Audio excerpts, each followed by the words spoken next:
ঈদুল আজহা মানেই পশু কোরবানি, নানা ঘ্রাণ ও স্বাদের মশলায় রান্নার বাহার। সেই প্রস্তুতিতে জমজমাট চট্টগ্রামের মশলার বাজার। শুধু ঘ্রাণ নয়, কামারের লোহা পেটানোর টুংটাং শব্দেও মুখর বন্দরনগরী।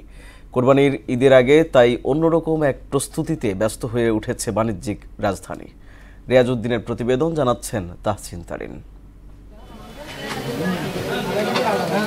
ঈদের আগে সরগরম হয়ে ওঠে চট্টগ্রামে মশলার বাজার।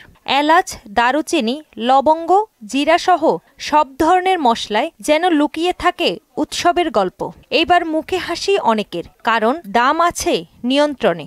সবগুলো আগে যেরকম দাম ছিল অন্যান্যবার সবগুলো স্বাভাবিক আগের মতোই আছে, আগের থেকে বাড়ে নাই। প্লাস 5,000 টাকা, 4,900, দারচিনি আপনার ওই যে 540-50 এভাবে আর কি। লং আছে 1400। আমার কাছে এখনো পর্যন্ত স্টেবল মনে হচ্ছে, কোনো বাড়তি কিছু দেখি নাই। কোরবানি উপলক্ষে যে বাড়ার কথা ওইটা বাড়ে নাই, সিন্ডিকেট আমার মনে হয় ভেঙে গেছে। ওয়ালটন আবারও মিলিয়নিয়ার অফারে ওয়ালটন ফ্রিজ কিনে আপনিও হয়ে যেতে পারেন মিলিয়নিয়ার। আর শহরের অন্য প্রান্তে ঘাম ঝরাচ্ছে কামাররা। ছুরি, চাপাতি, দা, বটি বানাতে একটানা কাজ করছেন তারা। ঈদের আগের ব্যস্ততায় দিনরাত একাকার তাদের কাছে। যা আছে, ছুরি আছে, বটি আছে, তারপর আপনার ধামা আছে, সবগুলো আছে। অন্যান্য বছর যা হয় তার চেয়ে একটু কম আছে আর কি, বৃষ্টি বাদলের দিন তো এই হিসাব করে আর কি।